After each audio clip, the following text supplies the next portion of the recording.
이혼하는 아들이 요구한 황혼 육아. 20년 전 준 전세금이 사라진 곳을 쫓은 노모의 복수극. 평생을 바쳐 키운 자식이 배신자가 되는 순간이 있다면 여러분은 믿으시겠습니까? 오늘 제가 들려드릴 이야기는 한편의 드라마 같지만 실제로 일어난 일입니다. 68세 노모가 겪은 충격적인 가족의 배신, 그리고 그녀가 선택한 통쾌한 복수극. 자식을 위해 내 노후를 포기했던 한 어머니가 어떻게 자신의 인생을 되찾았는지 지금부터 시작하겠습니다. 주인공의 이름은 김영희, 68세입니다. 평범한 이름, 평범한 나이. 하지만 그녀의 인생은 평범하지 않았습니다. 20년 전 영희 씨는 남편을 잃었습니다. 갑작스러운 교통사고였습니다. 당시 아들 민수는 대학교 3학년, 취업도 안 된 상태였죠. 장례식장에서 영희 씨는 눈물을 훔치며 다짐했습니다. 이 아이만은 제대로 키워내야 해. 남편 몫까지 내가 해야 해. 그날부터 영희 씨의 전쟁이 시작됐습니다. 새벽 5시에 일어나 식당에서 설거지를 하고, 낮에는 아파트 청소 일을, 저녁에는 마트에서 캐셔 일을 했습니다. 하루 12시간 주 7일, 쉬는 날이 없었습니다. 5년, 영희 씨는 5년 동안 이렇게 일했습니다. 아들의 대학 등록금, 생활비, 취업준비비 모두 영희 씨의 피땀으로 만들어진 것이었습니다. 그리고 마침내 아들 민수가 대기업에 취직했습니다. 영희 씨는 기뻐서 울었습니다. 이제 좀 살 수 있겠구나. 내 고생이 헛되지 않았구나. 하지만 그것은 시작일 뿐이었습니다. 아들이 취직한 지 3년 후, 민수는 여자친구 지연을 데려왔습니다. 엄마, 결혼하고 싶어요. 영희 씨는 기뻤습니다. 아들이 드디어 가정을 꾸린다니. 하지만 동시에 걱정도 됐습니다. 결혼 자금이 문제였으니까요. 당시 민수의 통장 잔고는 3천만 원, 전세금으로는 턱없이 부족했습니다. 서울 근교 아파트 전세가 최소 2억 5천만 원은 해야 했으니까요. 영희 씨는 고민 끝에 결정했습니다. 자신의 노후 자금으로 모아둔 돈, 그리고 남편이 남긴 보험금까지 합쳐서 아들에게 3억 원을 현금으로 건넸습니다. 민수야, 이 돈으로 좋은 집 구하고 지연이랑 행복하게 살아라. 엄마는 괜찮으니까 너희만 잘 살면 돼. 영희 씨의 통장에는 500만 원만 남았습니다. 20년간 모은 돈이 하루아침에 사라진 겁니다. 하지만 영희 씨는 후회하지 않았습니다. 아들이 행복하면 그것으로 충분하다고 생각했으니까요. 그때 영희 씨는 몰랐습니다. 그 3억 원이 20년 후 자신의 인생을 송두리째 흔들 씨앗이 될 줄은. 아들 민수와 며느리 지연은 결혼 후 경기도의 깨끗한 아파트에 신혼집을 꾸렸습니다. 영희 씨가 준 3억 원으로 마련한 전세였죠. 처음 몇 년은 평화로웠습니다. 손주들이 태어났습니다. 첫째 손자 준호, 그리고 3년 후 둘째 딸 서연. 영희 씨는 손주들이 너무나 예뻤습니다. 주말마다 영희 씨는 아들네 집을 찾았습니다. 손주들을 보는 것만으로도 행복했습니다. 준호가 할머니 하고 달려오면 영희 씨는 모든 피로가 사라지는 것 같았습니다. 하지만 시간이 지나면서 뭔가 달라지기 시작했습니다. 며느리 지연의 태도가 조금씩 차갑게 변했습니다. 영희 씨가 손주들을 보러 오면 어머님, 오늘은 애들 학원 가야 해서 바빠요. 라며 슬쩍 돌려보냈습니다. 아들 민수도 마찬가지였습니다. 전화를 걸면 엄마, 나 지금은 바빠. 나중에 연락할게. 하고 끊어버렸습니다. 나중에 연락은 오지 않았습니다. 영희 씨는 외로웠습니다. 하지만 바쁘니까 그러겠지라고 스스로를 위로했습니다. 아들이 행복하면 그것으로 충분하다고 또다시 자신을 달랬습니다. 그러던 어느 날 영희 씨에게 청천벽력 같은 전화가 걸려왔습니다. 엄마, 나 지연이랑 이혼하기로 했어. 영희 씨는 귀를 의심했습니다. 뭐라고? 이혼? 왜? 무슨 일이 있었니? 그냥 안 맞아. 같이 살 수가 없어. 이미 결정된 거야. 그리고 민수는 폭탄 선언을 했습니다. 엄마, 아이들은 내가 키울 거야. 그런데 엄마가 도와줘야 해. 나 혼자서는 애들 키우면서 일할 수가 없어. 엄마가 우리 집으로 들어와서 애들 봐줘. 영희 씨는 말문이 막혔습니다. 68세의 나이에 허리 디스크와 고혈압으로 몸도 불편한 상태에서 손주 둘을 돌보라는 것이었습니다.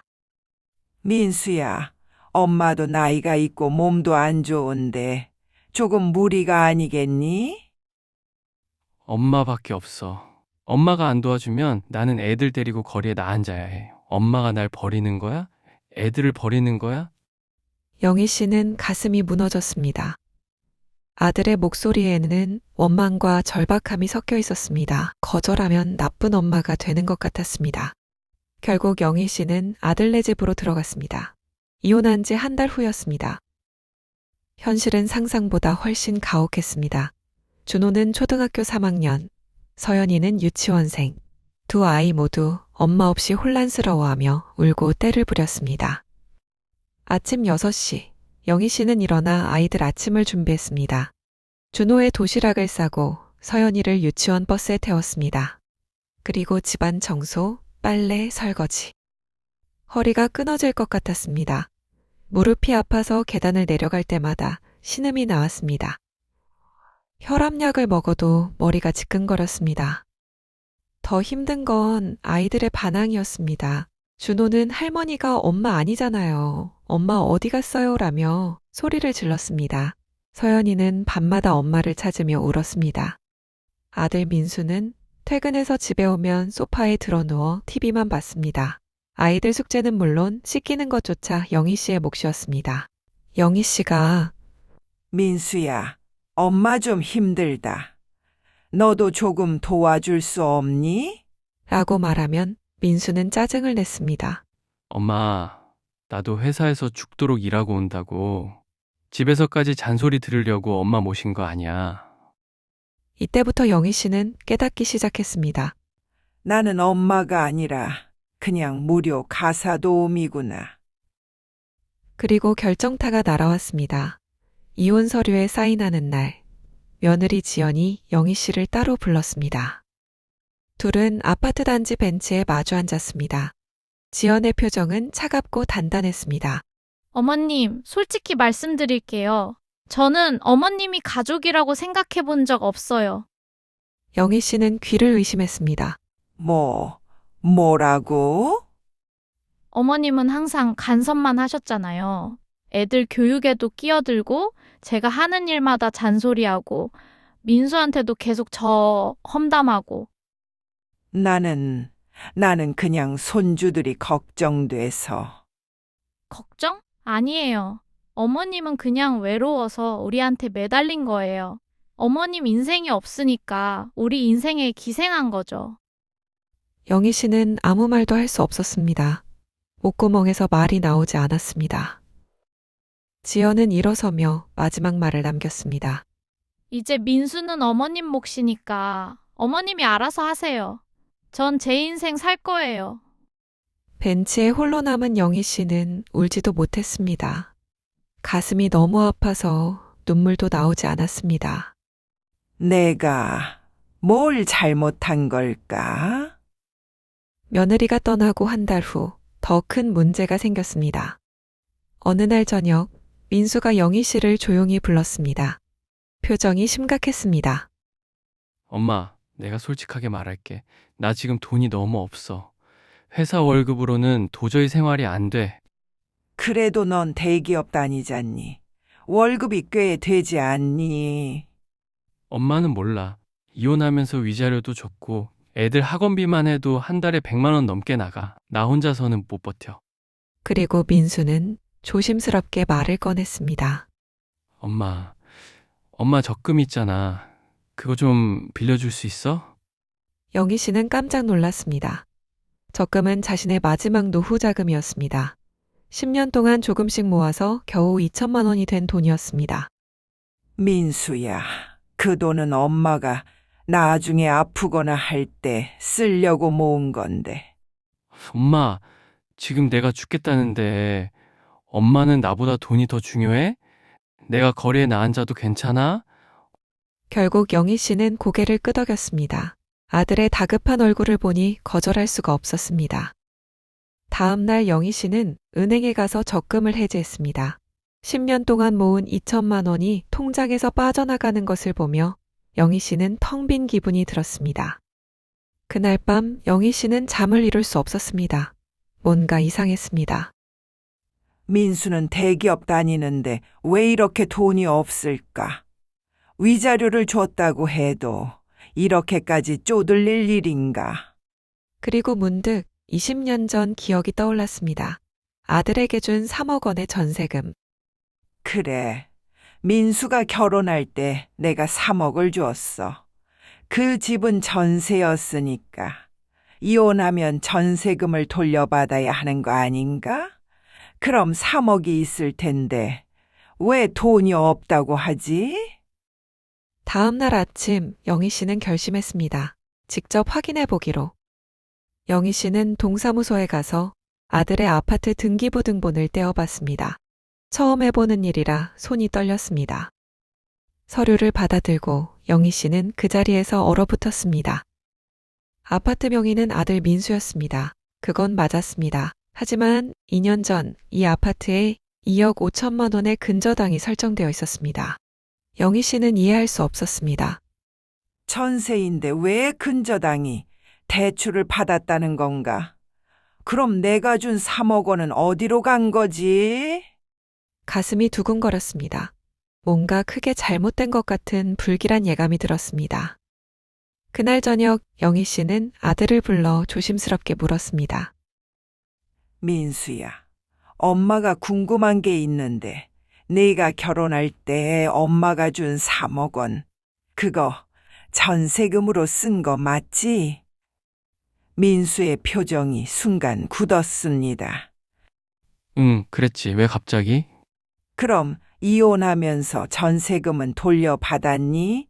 3억이면 큰 돈인데. 엄마, 그게 좀 복잡해. 집주인이랑 문제가 있어서 지금은 다 돌려받지 못했어. 그럼 얼마나 받았는데? 그리고 등기부 등본을 봤더니 근저당이 잡혀 있던데. 그건 뭐니?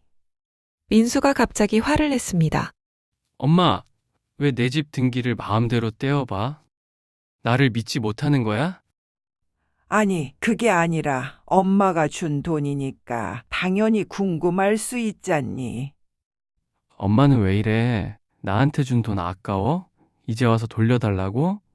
엄마, 그게 부모가 할 말이야? 영희 씨는 할 말을 잃었습니다. 아들의 격한 반응에 오히려 자신이 잘못한 것 같은 기분이 들었습니다. 엄마, 요즘 치매 오는 거 아니야? 헛소리하고. 나 진짜 걱정된다.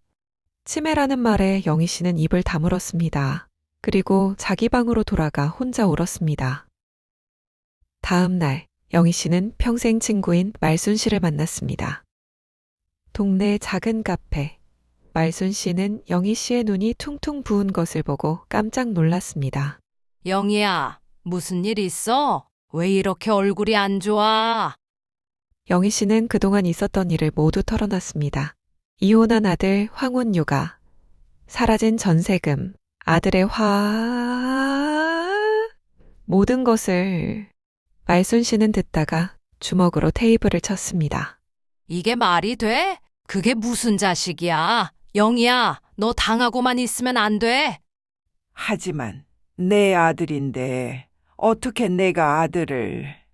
영희야, 지금 내 아들은 너를 엄마로 안 보고 있어. 그냥 돈줄로 보고 있다고. 정신 차려. 말순 씨는 영희 씨의 손을 꼭 잡았습니다. 영희야, 변호사한테 가보자. 내가 아는 분 있어. 무료 상담도 해준다더라. 일단 상담이라도 받아보자. 영희 씨는 오랫동안 망설이다가 고개를 끄덕였습니다. 그래, 일단 상담만이라도 받아볼게. 일주일 후 영희 씨는 말순 씨와 함께 법률사무소를 찾았습니다. 변호사 김 변호사는 40대 중반의 여성이었습니다. 차분하지만 예리한 눈빛을 가진 사람이었습니다. 김 변호사는 영희 씨의 이야기를 끝까지 들었습니다. 중간중간 메모를 하며 중요한 부분에서는 다시 물었습니다. 전세금 3억 원을 주실 때 계약서는 있으셨나요? 아들 명의로 등기된 집이 전세가 아니라 본인 소유라는 사실을 알고 계셨나요? 이혼 과정은 얼마나 걸렸나요? 재산 분할은 어떻게 됐나요? 영희 씨는 하나하나 답했습니다. 계약서는 없었고, 집이 아들 소유인 줄 몰랐고, 이혼은 3개월 만에 신속하게 끝났다고. 김 변호사의 표정이 점점 굳어졌습니다. 뭔가 이상한 점을 발견한 듯 했습니다. 어머님, 제가 보기엔 이상한 점이 몇 가지 있습니다. 첫째, 이혼 과정이 너무 빨랐어요. 보통 재산 분할과 양육권 문제 때문에 최소 6개월은 걸리는데 3개월이면 비정상적으로 짧습니다.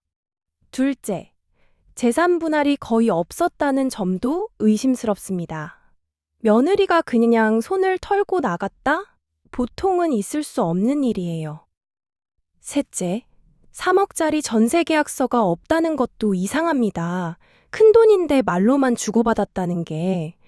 혹시 아드님이 처음부터 전세가 아닌 매매로 집을 샀던 건 아닐까요? 영희 씨는 입을 다물지 못했습니다. 그럼 내 아들이 날 속인 건가요? 단정할 순 없지만 확인이 필요합니다. 제가 좀 더 조사해 볼게요. 일단 아드님과 며느리의 재산 상황, 이혼 서류, 그리고 집거래 내역을 확인해 보겠습니다. 그로부터 2주 동안 김 변호사는 철저하게 조사했습니다.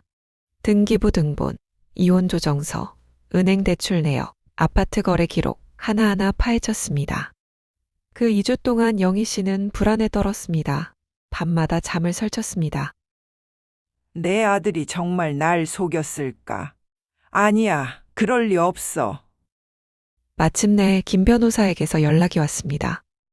어머님, 사무실로 한번 오실 수 있으세요? 중요한 이야기가 있습니다. 영희 씨는 말순 씨와 함께 법률사무소로 향했습니다. 가는 내내 가슴이 두근거렸습니다. 사무실에 들어서자 김 변호사의 표정이 심각했습니다. 책상 위에는 두툼한 서류 뭉치가 놓여 있었습니다. 어머님, 제가 조사한 결과를 말씀드리겠습니다. 충격적인 내용이니 마음의 준비를 하세요. 아드님이 20년 전에 산 집은 전세가 아니었습니다. 매매였습니다. 어머님이 주신 3억 원의 은행 대출 2억을 합쳐서 총 5억에 샀던 겁니다. 뭐라고요? 그럼 나를 속인 거예요? 그게 다가 아닙니다. 2년 전 아드님은 이 집을 담보로 2억 5천만 원을 대출받았습니다. 그 돈으로 며느리 친정 명의로 된 새 아파트를 계약했습니다. 옆에 있던 말순 씨가 소리쳤습니다. 뭐? 그게 무슨 소리야? 김 변호사는 사진 몇 장을 꺼냈습니다. 그리고 이혼 후에도 아드님과 며느리는 계속 만나고 있습니다. 이 사진들을 보세요. 사진에는 민수와 지연이 함께 식당에서 식사하는 모습, 카페에서 웃으며 대화하는 모습, 심지어 함께 아파트에 들어가는 모습까지 찍혀 있었습니다. 어머님, 이건 위장 이혼입니다. 아드님과 며느리는 처음부터 이혼할 생각이 없었습니다. 어머님의 황혼 육아와 노후 자금을 뜯어내기 위한 계획적인 사기였던 겁니다. 영희 씨는 그 자리에서 무너졌습니다. 손이 떨려 사진을 제대로 잡을 수도 없었습니다. 내 아들이, 내가 평생을 바쳐 키운 내 아들이 날 이렇게? 말순 씨가 영희 씨를 꼭 안아줬습니다. 영희야, 진정해, 진정해. 변호사의 위로와 조언. 김 변호사도 안타까운 표정이었습니다. 어머님, 제 말 들으세요? 지금 무너지시면 안 됩니다. 이건 명백한 사기이고 법적으로 대응할 수 있습니다. 그날 밤 영희 씨는 아들네 집으로 돌아왔습니다. 아이들은 이미 잠들어 있었고 민수는 거실에서 TV를 보고 있었습니다. 영희 씨는 소파에 앉아있는 아들을 바라봤습니다. 평생 사랑했던 아들. 하지만 이제 그 얼굴이 낯설게 보였습니다. 이 사람이 정말 내 아들일까? 내가 뱃속에 품고 10달을 키우고 20해가 넘도록 사랑했던 그 아이가 정말 이 사람일까? 민수가 TV에서 눈을 떼지 않은 채 물었습니다. 엄마, 어디 갔다 와? 저녁은 차려놨어? 영희 씨는 대답하지 않았습니다. 그냥 자기 방으로 들어가 문을 닫았습니다. 침대에 누워서도 잠이 오지 않았습니다. 천장을 바라보며 영희 씨는 생각했습니다. 저 아이가 처음 걸음마를 뗄 때 나는 얼마나 기뻐했던가. 초등학교 입학식 때 저 아이 손을 잡고 걸으면서 얼마나 뿌듯했던가. 대학 합격했을 때 나는 소주를 마시며 혼자 울었지. 하지만 저 아이는 나를 엄마로 본 적이 없었구나. 그냥 돈을 주는 사람, 아이를 봐주는 사람. 그 이상도 이하도 아니었구나. 슬픔이 서서히 분노로 바뀌기 시작했습니다. 안 돼. 이렇게 당하고만 있을 순 없어. 나도 내 인생이 있어. 68년을 살아왔는데 남은 인생마저 이렇게 당하면서 살 순 없어. 다음날 영희 씨는 김 변호사를 다시 찾았습니다. 이번엔 혼자였습니다. 변호사님, 소송하고 싶습니다. 어머님, 신중하게 생각하셔야 합니다. 상대가 친아들입니다. 한번 소송을 시작하면 돌이킬 수 없어요. 알아요. 하지만 이미 돌아갈 곳은 없습니다. 저 아이는 이미 나를 엄마로 보지 않았어요. 그렇다면 나도 이제 법적으로 대응하겠습니다. 좋습니다. 그럼 우리가 청구할 수 있는 것들을 정리해 볼게요. 첫째, 부당이득 반환 청구입니다. 어머님이 주신 3억 원을 전세금이라고 속여받았으니 이는 사기에 해당합니다. 원금 3억 원과 20년치 이자를 청구할 수 있습니다. 둘째, 위장이혼을 통한 사기 행각에 대한 손해배상입니다. 어머님을 속여 노동력을 착취하고 추가로 적금 2천만 원까지 갈취했으니까요. 셋째, 아드님 명의의 아파트에 대한 가압류 신청입니다. 소송 중에 재산을 빼돌릴 수 있으니까요. 영희 씨는 모든 서류에 서명했습니다. 손이 떨렸지만 펜을 놓지 않았습니다. 일주일 후 영희 씨는 아들과 며느리를 한자리에 불렀습니다. 법률사무소였습니다. 민수와 지연이 들어왔습니다. 지연의 모습을 본 순간 민수의 얼굴이 새하얗게 변했습니다. 들켰다는 것을 직감한 겁니다. 엄마, 이게 무슨 일이야? 왜 지연이를 여기로? 영희 씨는 침착하게 말했습니다. 앉아라. 할 이야기가 있다. 김 변호사가 서류들을 테이블 위에 펼쳤습니다. 등기부 등본, 대출 서류, 새 아파트 계약서, 그리고 민수와 지연이 함께 있는 사진들. 민수와 지연은 얼어붙었습니다. 아무 말도 하지 못했습니다. 민수야, 엄마한테 솔직하게 말해봐. 20년 전 내가 준 3억 원, 그거 전세금 아니었지? 집을 샀던 거지? 엄마, 그게 대답해. 사실이지? 민수가 고개를 떨어뜨렸습니다. 미안해. 미안하다고. 20년 동안 나를 속이고 이혼까지 위장하고 나한테 아이를 떠맡기고 내 마지막 노후 자금까지 뺏어가려고 했으면서 미안하다는 말 한마디로 끝이야? 지연은 오히려 뻔뻔했습니다. 어머님, 우리도 살아야 했어요. 집값 올라서 팔면 돈 되는데 왜 안 팔아요? 뭐라고? 내 돈으로 산 집을 팔아서 너희가 챙겨? 그게 말이 되는 소리야? 민수가 무릎을 꿇었습니다. 엄마, 잘못했어. 용서해줘. 제발. 영희 씨는 고개를 저었습니다. 늦었어. 너는 이미 내 아들이 아니야. 김 변호사가 서류를 민수에게 건넸습니다. 소장입니다. 3억 원과 이자, 손해배상금 총 5억 원을 청구합니다. 그리고 위장이혼에 대해서는 형사 고소도 준비 중입니다. 엄마, 이러면 나 망해. 집 빼앗기고 감옥까지 가야 해. 너는 나를 망하게 하려고 했잖니. 68세 노인한테 아이 둘을 떠맡기고 마지막 돈까지 뜯어내려고 했잖니. 이제 내 차례야. 석 달 후 법원에서 첫 재판이 열렸습니다. 김 변호사는 철저하게 준비한 증거들을 제출했습니다. 은행 거래 내역, 위장 이혼 증거, 증인 진술. 민수 측 변호사는 부모가 자식에게 준 돈은 증여라고 주장했습니다. 하지만 영희 씨가 전세금 명목으로 준 돈이었고 민수가 이를 속였다는 증거가 너무 명확했습니다. 6개월간의 법정 다툼 끝에 판결이 나왔습니다. 피고 민수는 원고에게 원금 3억 원과 20년치 이자 1억 5천만 원, 그리고 정신적 손해배상금 5천만 원, 총 5억 원을 지급하라. 또한 피고의 아파트에 대해서는 원고의 채권을 보전하기 위해 경매를 진행하도록 한다.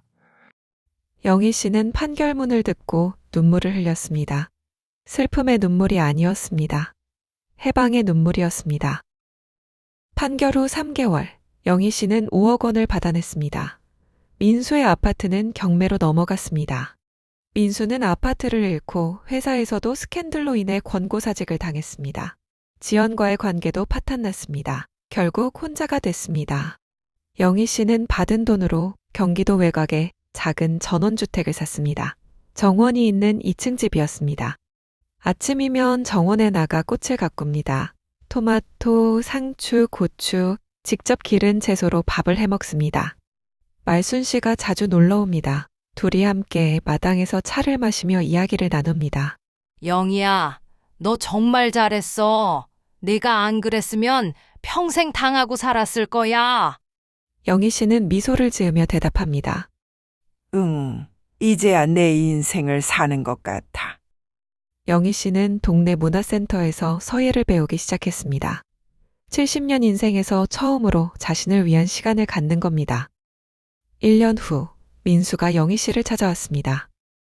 초인종이 울렸습니다. 문을 열자 민수가 서 있었습니다. 많이 수척해진 모습이었습니다. 엄마, 들어가도 될까? 영희 씨는 잠시 망설이다가 문을 열어줬습니다. 하지만 표정은 차가웠습니다. 민수는 소파에 앉아 고개를 숙였습니다. 엄마, 정말 미안해.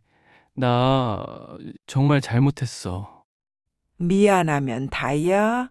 내가 나한테 한 짓이 미안하다는 말로 용서될 것 같아? 아니, 용서받으려고 온 게 아니야. 그냥 엄마한테 말하고 싶었어. 내가 얼마나 큰 실수를 했는지 이제야 알았어. 지연이도 떠났어. 돈이 없으니까 필요 없대. 친구들도 다 등을 돌렸어. 회사도 잘렸고, 나 지금 고시원에서 살아. 영희 씨는 아무 말도 하지 않았습니다. 동정심도 미움도 없었습니다. 그냥 담담했습니다. 엄마, 내가 잃은 건 돈이 아니었어. 엄마를 잃은 거였어. 세상에서 나를 진짜로 사랑했던 유일한 사람을 내 손으로 밀어낸 거야. 민수야, 내 사과는 받아들일게. 하지만 용서는 못해. 그리고 다시는 오지 마. 나는 이제 내 인생을 살 거야. 너 없이도. 민수는 일어서서 문을 향해 걸었습니다. 문 앞에서 돌아보며 마지막으로 말했습니다.